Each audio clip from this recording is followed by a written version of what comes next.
আর ঈমান ভাঙার আরেকটা গুরুত্বপূর্ণ কারণ হচ্ছে ধর্মীয় কোনো বিষয় নিয়ে ঠাট্টা এবং বিদ্রূপ করা। ইসলামের কোনো বিধান নিয়ে হোক, ধর্মীয় কোনো বিধান নিয়ে হোক, ঠাট্টা বিদ্রূপ করে এরকম কিছু মুসলমান আমাদের সমাজে আছে না? অনেক আছে। অনেক মানুষ দেখবেন যে মুখে দাড়ি রাখছে। এখন সবার দাড়ি তো একরকম না, কারো চাপ দাড়ি, কারো ছোট দাড়ি। তো বলে দাড়ি রাখছো, তোমার দেখতে কিরকম যেন দেখা যায়, ছাগলা দাড়ি দেখা যায়, আছে না? আবার অনেক মানুষ আগে ভালো ছিল না, হয়তো খারাপ আমল করতো, পথভ্রষ্ট ছিল, আল্লাহ পাক তাকে হেদায়েত দিয়েছেন, এখন সে কোরআন পড়ে, নামাজ পড়ে, মুখে দাড়ি রাখছে, তাকে নিয়ে আবার তার বন্ধুরা ঠাট্টা করে যে সারা জীবন আকাম কুকাম করে এখন মোল্লা সাইজা গেছে, আছে না নাই বলেন? আলেমদেরকে নিয়ে অনেকে ঠাট্টা করে বলে যে আলেমরা হচ্ছে কাঠ মোল্লা, বলে কি বলে না? আবার দেখি বিভিন্ন সিনেমা এবং নাটকে আলেমদের চরিত্রে অনেকজনকে তৈরি করে, আলেমদের মুখে দাড়ি লাগায়, টুপি লাগায়, আলেমদেরকে রাজাকারের চরিত্রে অভিনয় করে, আছে না নাই বলেন? আবার আলেমরা যদি কোনো আন্দোলন করে, রাস্তাঘাটে হোক, অনেকেই বলে যে হুজুরদের আর কাজ কাম নাই, খালি আন্দোলন করে। হুজুররা কি পারবে আন্দোলন করে সরকারের সাথে? এরকম কথা অনেকে বলে কি বলে না? এগুলো হচ্ছে মুনাফিকদের কথা। রাসূলের যুগের কিছু মুনাফিক এমন ছিল যে মুসলমানরা যখন তাবুক যুদ্ধে অংশগ্রহণ করবে, তাবুক যুদ্ধ হয়েছিল রোমানদের বিরুদ্ধে। কারা?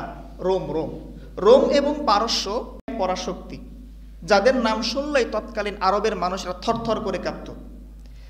এখন মুসলমানরা রোমানদের বিরুদ্ধে যখন জিহাদের প্রস্তুতি নিচ্ছে, মুসলমান নামধারী মুনাফিক যারা ছিল তারা বলতো যে মুসলমানরা পাগল হয়ে গেছে, মোহাম্মদ এবং তার অনুসারীরা পাগল হয়ে গেছে। রোমানরা হচ্ছে শক্তিশালী, ওরা তো আরবদের মতো দুর্বল না, মুসলমানরা কি পারবে রোমানদের সাথে যুদ্ধ করে? ঠাট্টা করতেছিল। কয়েকজন একসাথে বসে বসে চার দোকানে আড্ডা দিচ্ছিল। আরেকজন বলল যখন সবকটারে ধরবে আর যখন 100টা করে যখন বেত্রাঘাত মারবে, তখন মুসলমানরা বুঝবে যে জিহাদ কি জিনিস।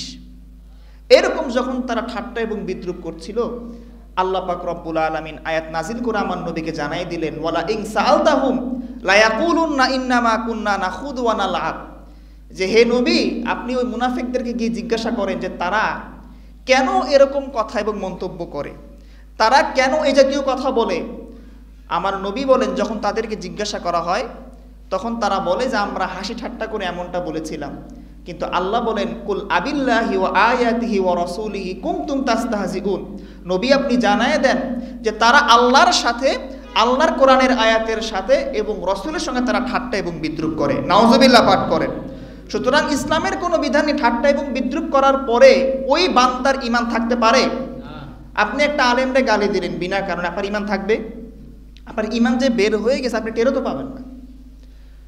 সুতরাং প্রিয় ভাইরা আমার, কোনো ইসলামের বিধানে ঠাট্টা এবং মশকারি করা যাবে না, কোনো আলেমের শানে বেয়াদবিমূলক কোনো আচরণ করা যাবে না, মুয়াজ্জিন ইমাম যারা এদেরকে ছোট মনে করা যাবে না। আজকে আমার সমাজের মানুষ মুয়াজ্জিন সাহেবদেরকে মূল্যায়ন করে না, ঠিক কিনা বলেন? যারা কিনা মসজিদের ইমাম তাদের সম্পর্কে অনেকে বলে যারা নাই কোনো গতি সে করে ইমামতি, ঠিক কিনা বলেন? ইমাম সাহেবের কোনো গতি নাই যেন সে মসজিদে নামাজ পড়ায়।